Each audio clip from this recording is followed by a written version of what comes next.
Hey girl, you look international. Oh, you are? Yeah, you Thank do. you.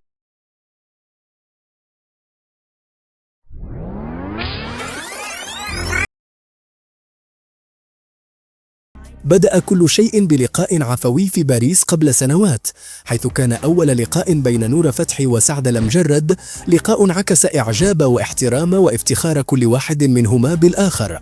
في ذلك الوقت توقع الكثيرون عملا فنيا مشتركا بينهما، لكن فجأة وخلال أحد أشهر البرامج المغربية كشفت نور فتحي عن وجود خلاف بينهما.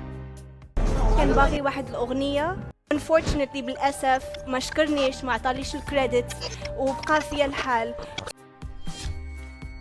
الخبر كان مفاجئا للجميع، رغم أن البعض اعتبره مجرد سوء تفاهم عابر، خاصة وأن سبب الخلاف كان تافها وليس من نوع الخلافات التي لا يمكن تجاوزها.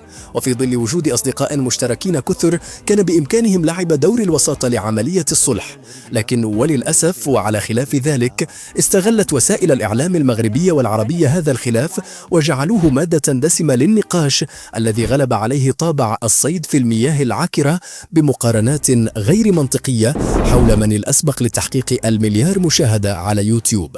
ومع توالي السنوات وبعد أن خطفت نور فتحي الأنظار في بوليوود وسطر سعد المجرد اسمه بأحرف من ذهب سواء في عالم الغناء العربي أو بنجاحاته المتكررة بأغانيه الهندية في ظل مطالبات الجمهور الهندي بأغاني هندية أخرى، يتساءل الجميع متى سنشهد أغنية هندية أو مغربية تجمع بين هذين النجمين، وهو ما يجعل التساؤلات تتزايد حول إمكانية تجاوز هذا الخلاف وبلوغ تعاون فني يتوقع له أن يكون تاريخيا. جمهور عريض يتمنى أن يتعاملا باحترافية يتجاوزا من خلالها ما بينهما ويقدما عملا فنيا يضاف إلى سجل إنجازاتهما الشخصية.